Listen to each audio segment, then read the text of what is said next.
I think we all recognize that caregiving is one of the most meaningful and overwhelming roles many of us will ever step into. In this episode, we talk with Tracy Heath about her new book titled Before Goodbye. Tracy shares a 6-step guide to compassionate caregiving that offers emotional, physical, and financial support when a loved one is diagnosed with a serious illness. She offers a practical and grounded approach to supporting loved ones through illness, aging, and the end of life. That's right. So if you're caring for a parent, a partner, or a friend, or just simply navigating a complex family dynamic, this conversation will help you move from reactive and overwhelmed to clear and supported. In this episode, we're going to be talking to Tracy about how to create a caregiving plan, how to communicate with family about caregiving responsibilities, which very, very great way to frame it. Mm-hmm. How to support a loved one without burning out, and why supporting the caregiver and the family system really does matter. There's going to be practical tools, checklists, and frameworks that you can start using immediately. This episode is for caregivers, grief workers, creatives, and anyone walking alongside loss in any form. Whether you're just beginning or already deep in it, you don't have to figure it out by yourself. We're here for you, and so is Tracy. Join us. Goodness.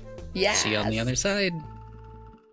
Welcome, everybody. It's great to see you or hear you or whatever. We enjoy you joining us again today. We really appreciate it. I'm the Reverend Wakil David Matthews.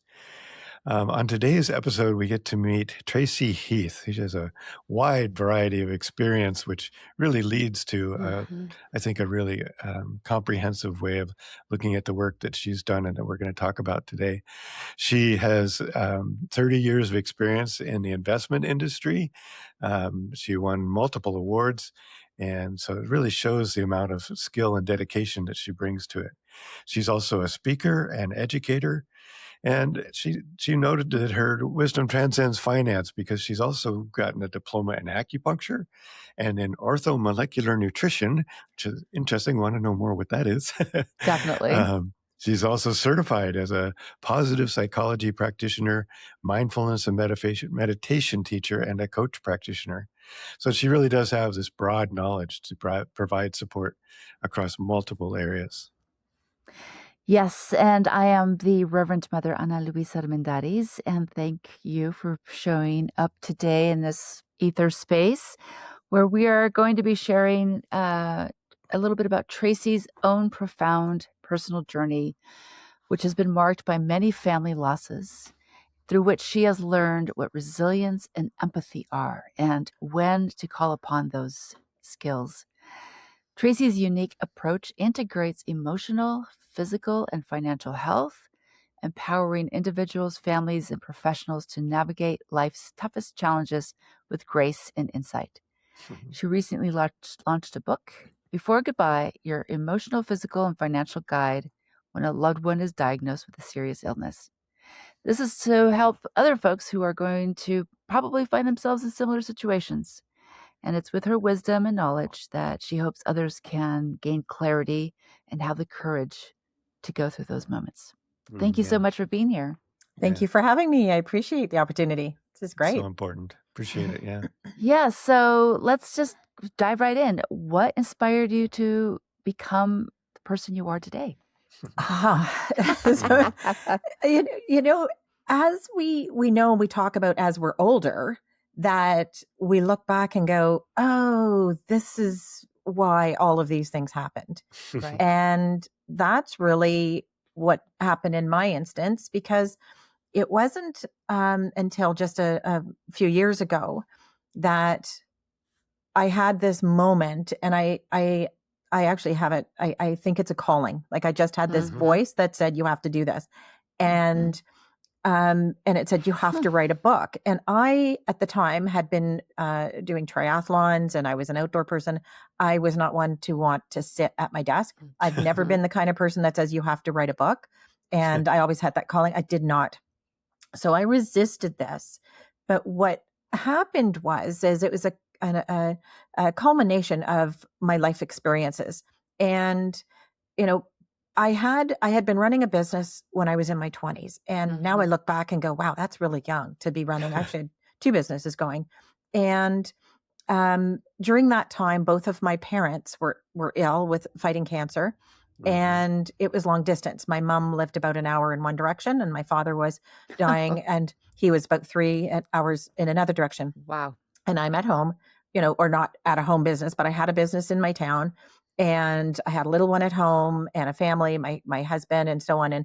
And you just manage. You put your head down, you get through it, and then from that, we also had other deaths in the family. Another brother-in-law died suddenly at 40. My grandfather. It was just constant. And you just, like I said, you just go through it. You do what you have to. I sold my business. And I just can't do this anymore. As soon as my mom and dad died, a few years later, it's like, this is too much. I need to step back. And I had a second child. I want to stay home with the baby and be home for a couple of years. And the commitment was 2 years. And I had someone ask me to come into the financial industry and said, you'd be great.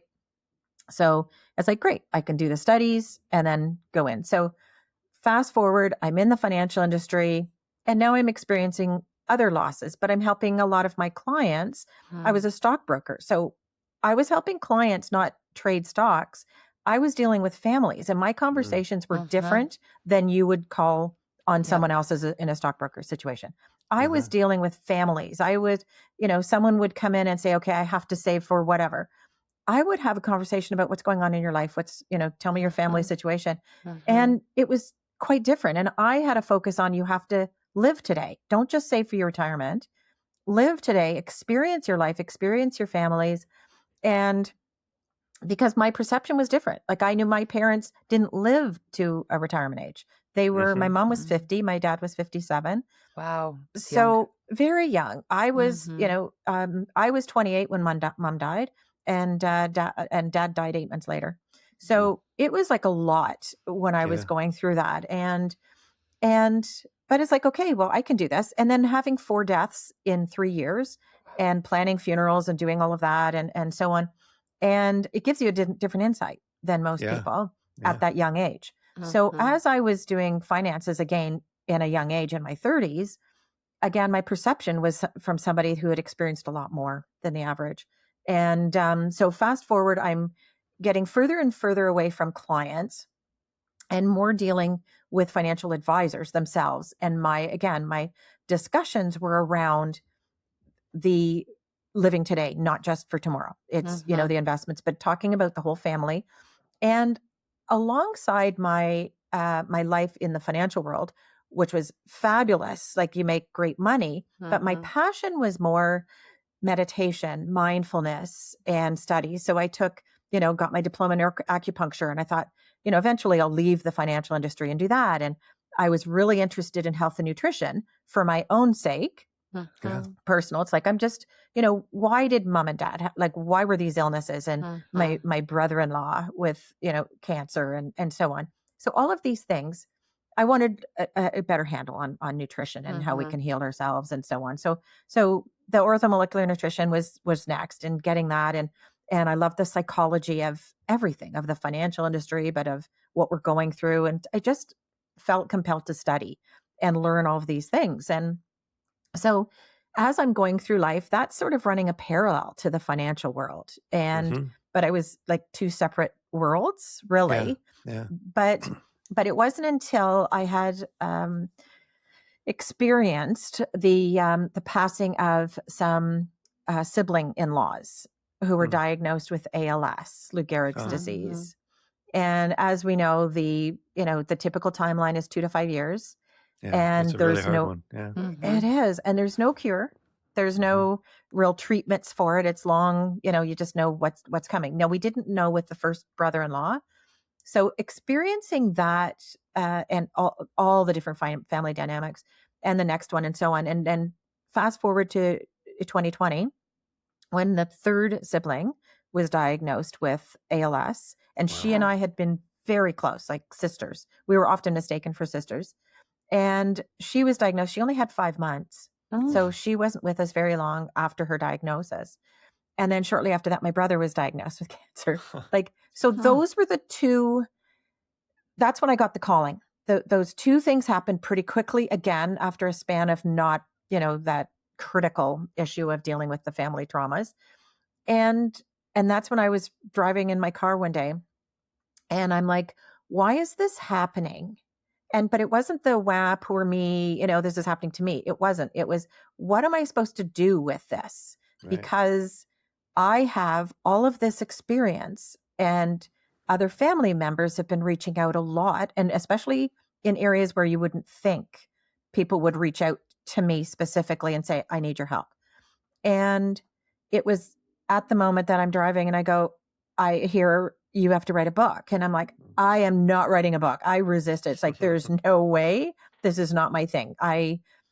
It's one of those things I was told never good at in school and all that with the writing, and you're not good at English. Leave that to your sister. And she's the English major. No problem. So I come home and it's like, I call my sister. It's like, you have to write this book. And I tell her about it. And she's like, oh, this is great. Yes. But no, that's your calling. This is not mine. This is you have all that information. So that's how it started. Yeah, and then my brother passed at 47. So I'm like, okay, people need this information because it was from the standpoint. And when people were reaching out to me was, and not just for financial, it was all of it. And they would call and say, my husband was diagnosed with fill in the blank. And my mom is whatever. What do we do now? I don't even know where to begin. Yeah. Well, why don't you tell us, I love the fact that your book kind of has like 6 parts to it, right? 6 places that you go through. And of course, we all want people to buy your book. We'll give them the link to it. But maybe tell us a little more about that process, the processes, and how you tie those all together, because they do obviously connect to all the things you've done in your life. So first of all, thanks for the kind of the understanding of how you got here. But tell us a little more about that work. Okay, so I'm in the financial world, so everything is based on that, and it's easy to write, a finance book and, the how-to on that. But where I was coming from is, again, I firmly believe there's 3 things, and it was part of my coaching exercise during my courses that I had taken, that we break things down into bite-sized pieces, right? So we can coach on this. Is it your relationships? Is it so on? And I went even more basic. And instead of these huge numbers of areas that you ask, I found it was 3. Everything boils down to 3, and those 3 always overlap consistently. And that was your emotions, their physical environment, and your finances. So if one of those 3 things are out of whack, then it sends the others out of whack.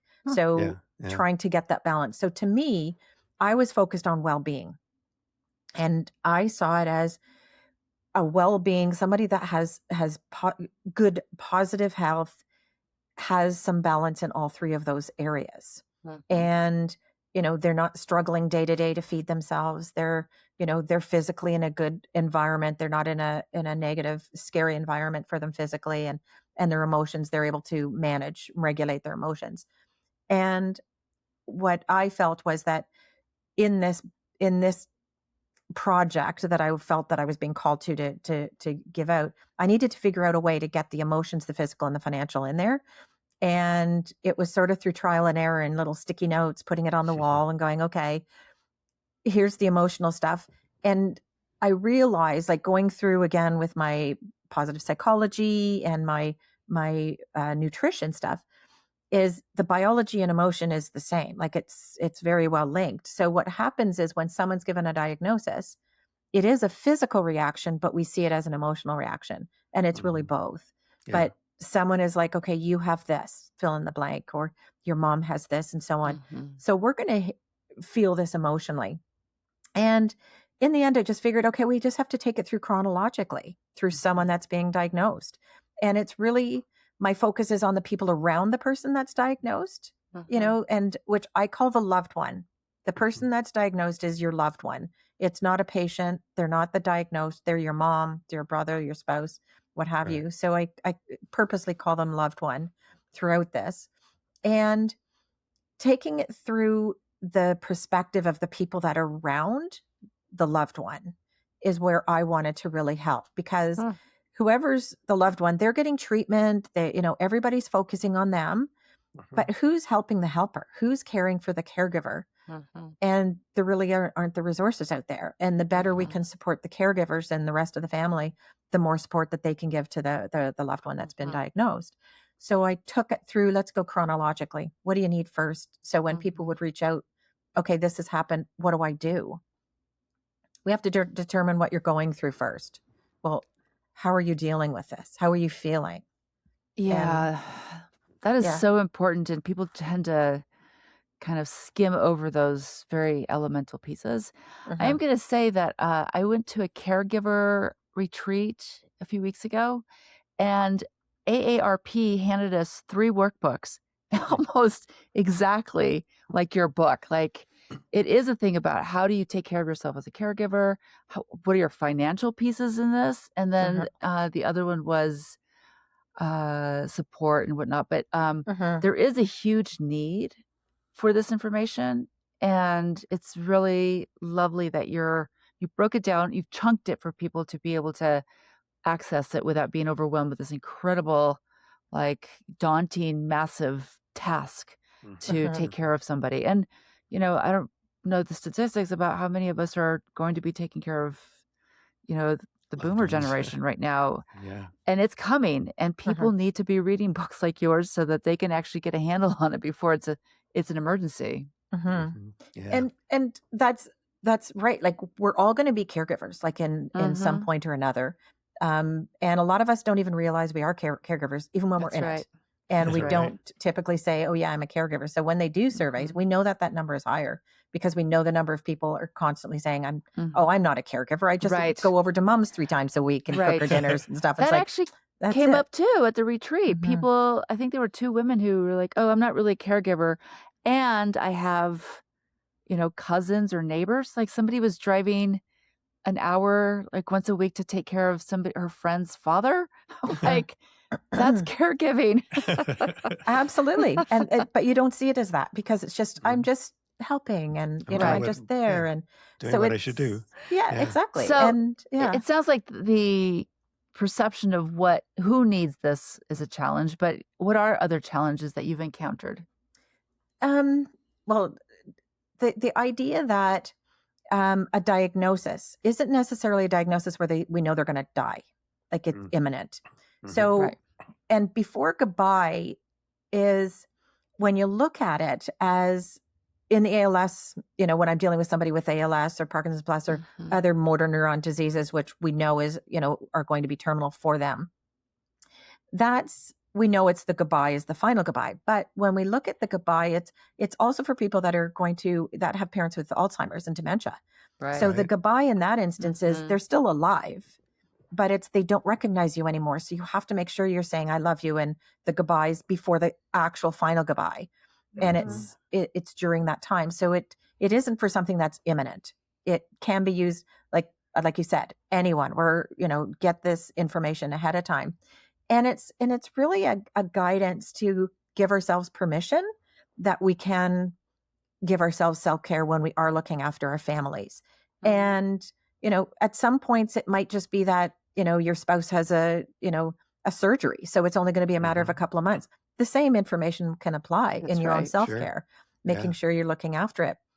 And your financial piece. I mean, even if it is just a surgery, somebody needs to be cooking, and who's going to go out and get groceries, who actually pays the bills, right? Like, if one of the spouses is the sole financial person, how do you prepare for, dad's going to be in bed for 5 weeks and mom's never cut a check, because that's what we've heard too, right? Like, there are a lot of pieces to this that people just are blindsided by.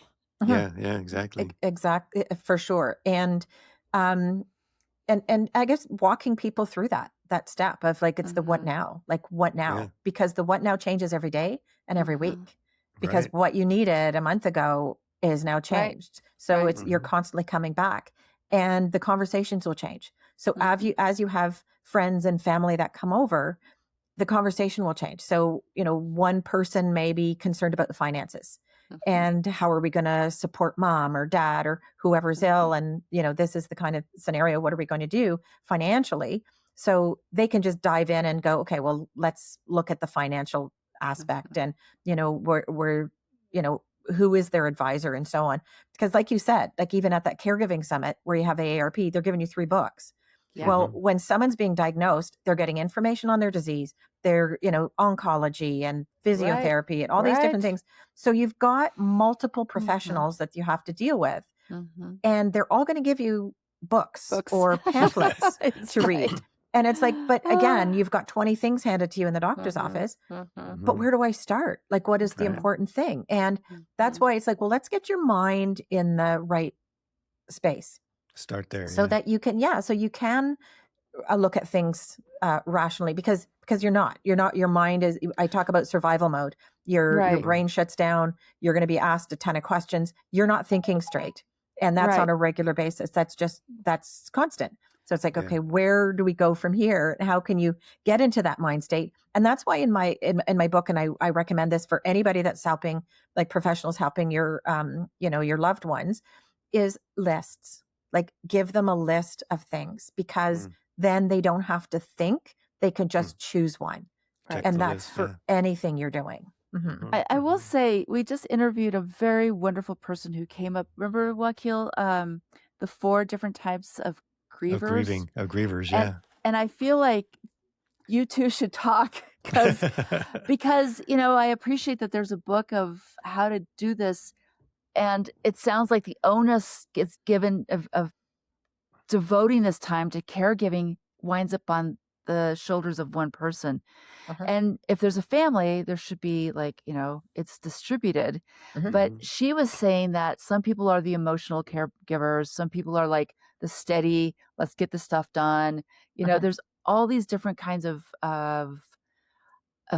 ways that people show up. And your book is great for the steady, let's go get it done.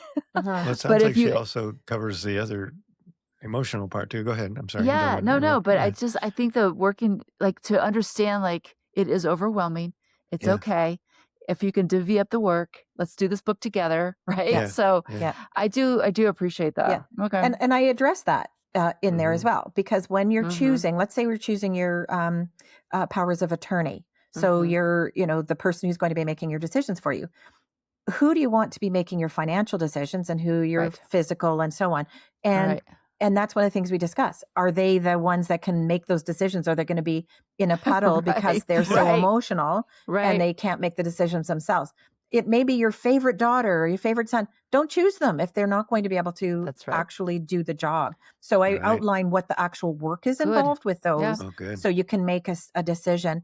And then I explain that to, again, the professionals, is we have to make it really easily understood for people. Like, be very clear on how you're going through the information and piecemeal.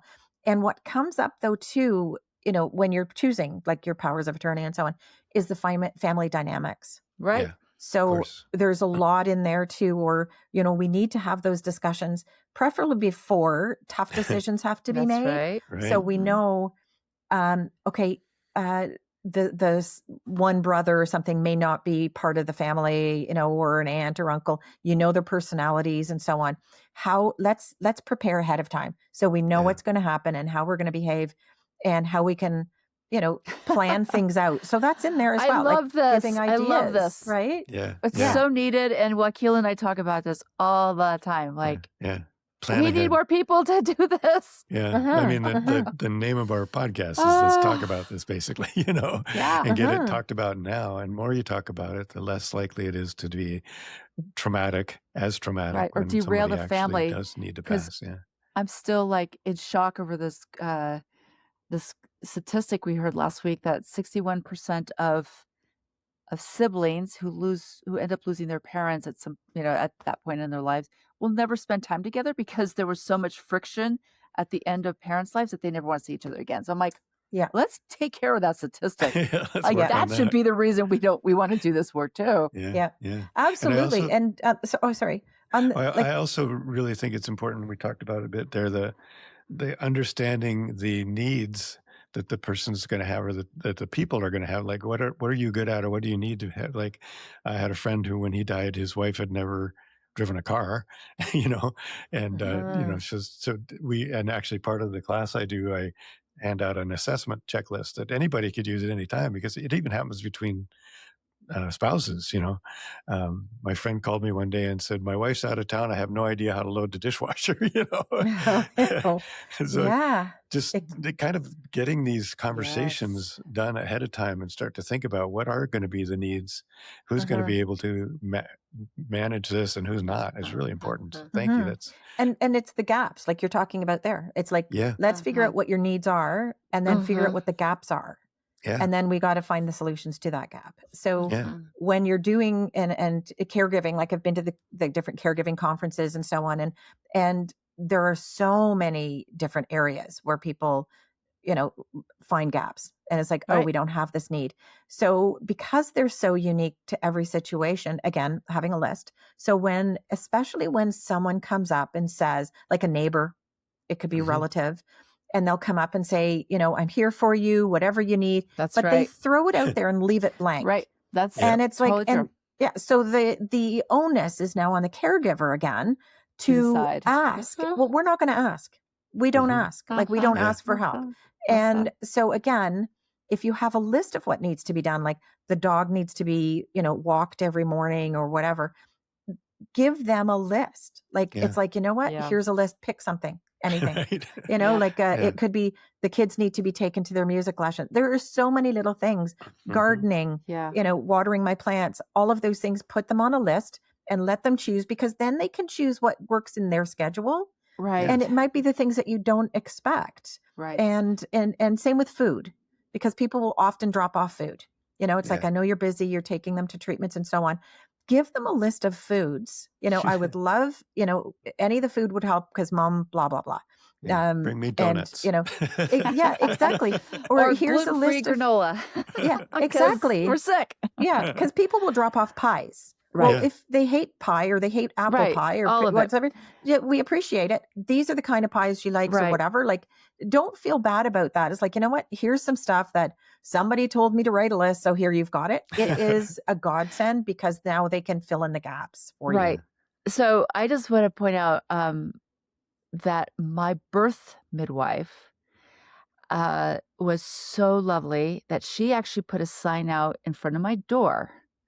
And it said, washing machine is here, dishwasher's here, broom and whatever's here.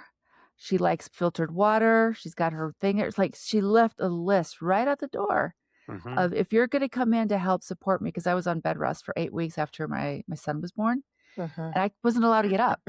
And so I really did need, and there, thank God for strangers. I ended up having random people from around the Front Range come by and help me out, because I had 2 kids and couldn't move.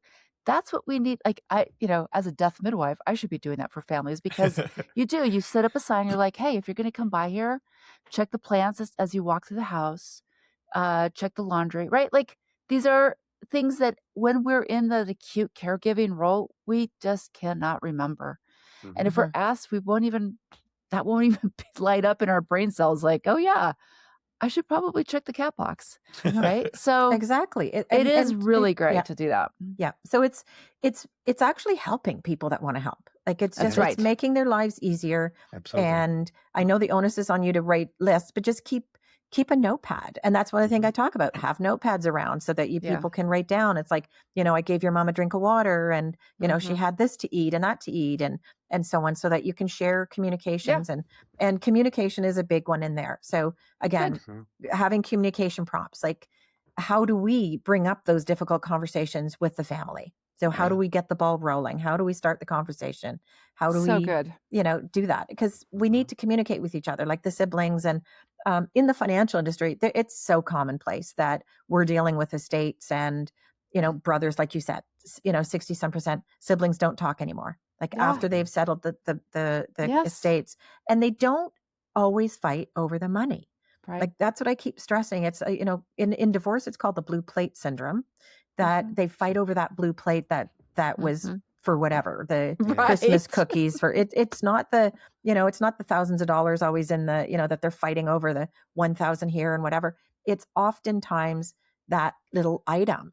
So having that conversation ahead of time, I talk about, give your loved one the opportunity to have a ceremony if they can. Obviously, it's, every case is different, but have a special day where you have the grandkids all over and you have high tea or something fun and fancy, and give them the things that you want to make sure that they have if they've got their eye on something there. It's, so then it's not happening behind the scenes, and all of a sudden years later it's like, hey, where did the such and such go? And then the like you said, after the estate's done, that's when the arguments happen and everybody's the fights begin, right? And So avoiding some of that and Well, you talked about resources that, resourcing ourselves. I think you mentioned that as part of what, helping people have the resources they need. Is there, what do you do? What would you recommend, or what do you do yourself as you're working through all this to keep yourself resourced? I think the key thing, and we did already touch on this, the key thing is self-care. Like when someone is a caregiver, or even they're not admitting they're caregivers, we really need to focus on self-care and saying no. So I have a list of things for self-care. You can't do them all. You just pick one or two or whatever. But the number one thing we need to learn is to say no. So it can be as simple as when someone says, I want to come over and visit or whatever, I want to do such and such, learning to be able to say no and leaving it there. We don't need to explain ourselves. It's like, no, thank you. I appreciate it, but no, not at this time. And it's sort of working through that. So looking after ourselves and boiling it down to the resources and figuring out what it is that you actually need in what area. So is it something physical that needs to be done? So is it a renovation for the bathroom so that they can start, we can take the wheelchair in there, and figure out, okay, financially, is this viable? Do we need to move out of the house while this is being done? And that kind of thing. So sitting down, having family meetings is where I would find the number one resource first, is having communication with the family. Then we can take it outside and go, okay, what other resources do we need? So if you have a disease like ALS, well, you're going to need physical supports, whether it's special chairs, special wheelchairs. You have to get your name in quick because it's going to take months to get those to you. It's not instant. So getting the special bars and handles on the bathroom walls to be able to get in and out of the tubs, or whatever it is, a ramp to get in and out of your house temporarily, getting the permits, getting the people involved to do that. That was actually one of the areas with my sister-in-law who had ALS. They had discussed, she was an avid gardener. She loved being outside. She spent most of her time after work, she'd be outside. And there were only steps at her back door to go down to the backyard. And so they discussed, okay, we have to get a ramp. Let's get a ramp and do that. Time goes by, nobody's doing anything. I'm sitting there visiting with her, and she's almost in tears because she just wants to be outside at her garden, and she can't get out there. A couple of us can help carry her and so on. So it's like, that's when advocacy comes into play. So that's one of the things, what can I help with? And, they had already measured. So it's like, why aren't we doing this? Like, why has this not happened yet? So it just took someone to pick up the phone, get the quote, and say, okay, deliver the wood. Now we just need the people. Wood will be here on, in 2 days. Get it done. So it's advocating on behalf of that person, because she was not going to do it. And there were many times, and it's very commonplace. They're not going to ask for, especially big asks. They're not going to ask for help. They might ask for a blanket or something, but even then, they don't say that they're cold. The lights are too bright in here, that kind of thing.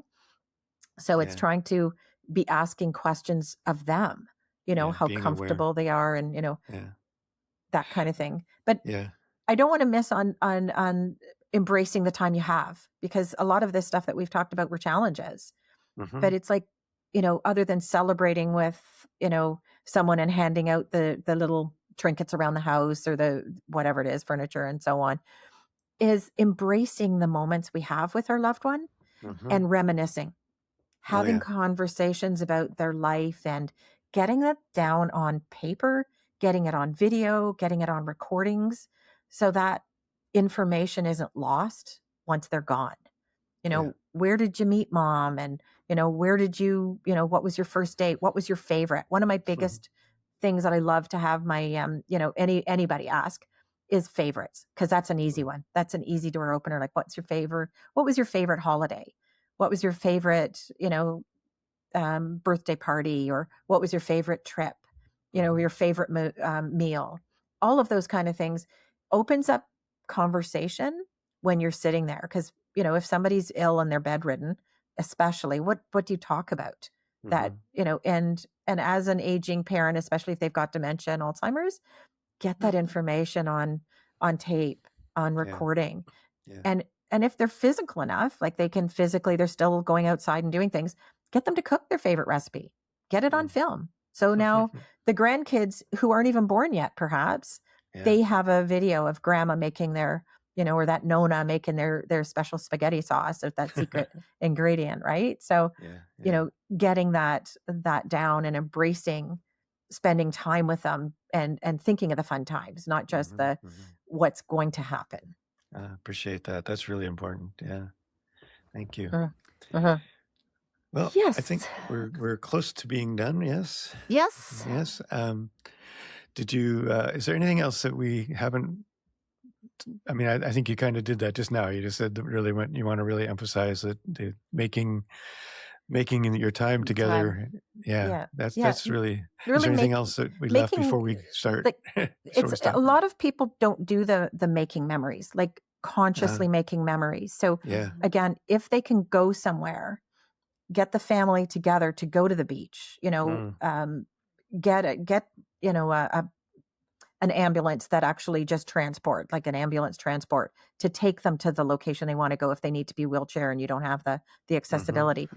Get them to where they always loved going. Get the family together for a special day. Get souvenirs and things from that location, sand from the beach that you took them to, and have that positive memory for going forward that, they loved to do, and that you can embrace that. And that translates to final days. Like, we haven't really talked about the final days. And if we know, like with whether it's made and we know they have a DNR or what have you, explaining those things to them, first of all, so that they're aware and the rest of the family understands what's entailed. And a big thing is, we don't have an opinion when it comes to someone else's. It's allowing them, the only person's opinion that counts is the loved ones. And they're the ones that get to have that opinion. But if you know what their favorite things are, and if they are, taking advantage of MAID, or even if they know that, okay, today I'm not going to use my breathing apparatus and we know we're going to pass. So, such as in my instance with my sister-in-law, we knew the day was coming. She didn't need to use MAID. She couldn't breathe on her own. And she wanted to go and pass when it wasn't Christmas, wasn't around somebody's birthday. She didn't want to have those memories, of that for everybody else. So we knew it was her final day. So we had a celebration on that final day. We had mimosas, Bellinis. She could barely sip, but she was drinking that. We had played her favorite music. I've got videos still that I videotaped her trying to sing. And we FaceTimed all the relatives that couldn't come in because it was during COVID. So FaceTimed her friends and family, watched her favorite movies. And so that horrible day, like of her last day, we still have decent memories. Like, we still have some positive memories of laughing with her and telling her funny jokes and the things that she used to always say, and go through her funniest, fabulous movies, because we had hours. We knew it wasn't going to be an instant thing with her. And we had hours to embrace her, and everybody got the opportunity to come in and have a moment with her, to hug, to cry.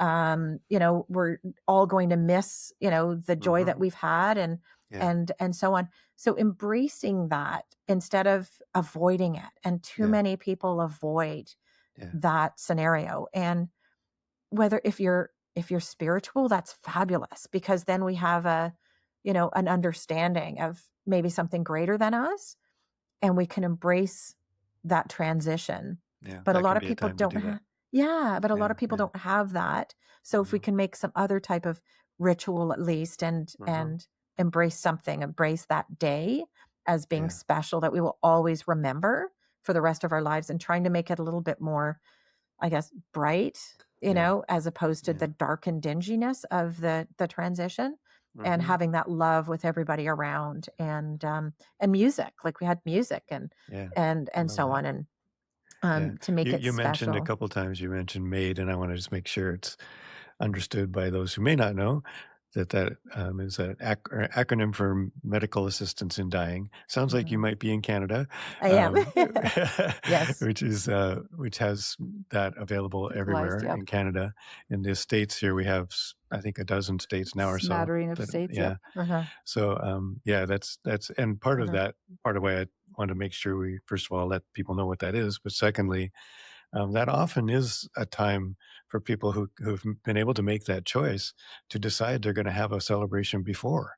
They can celebrate they can have their memorial with their friends before they die. So that's come up before us a few times. So thank you for that. Planning what they want. So when I'm gone, this is what I want. Yeah, you can do that as well. And we actually when I was taking my positive psychology course, that was one of the things we had to do, is do our own funeral and write our own eulogy.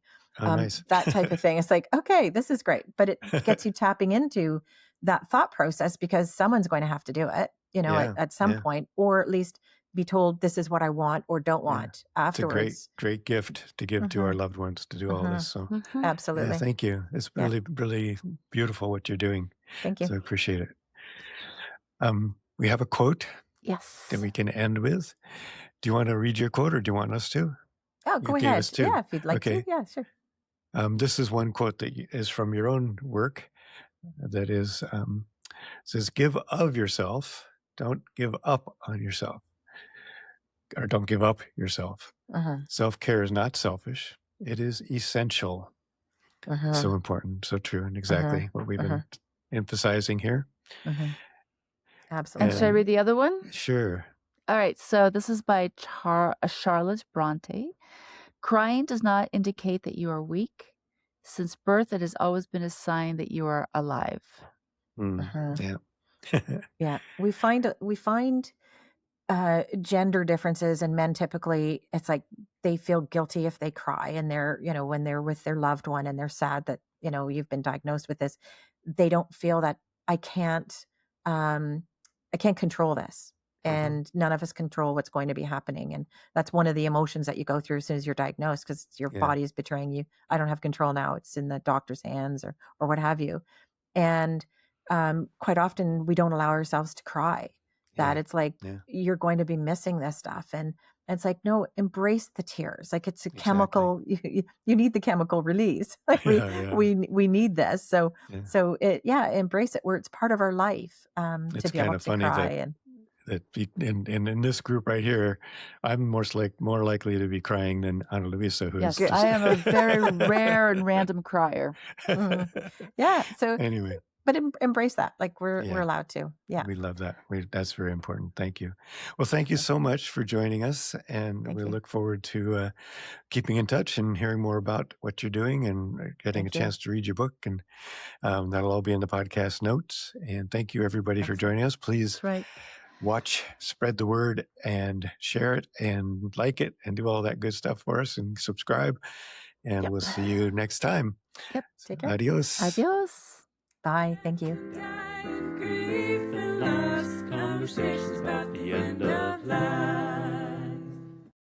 Thank you for joining us today. Thank you to Charles Heath, the composer of the original music you are listening to now. And of course, thanks to you, our audience, and all of our amazing guests.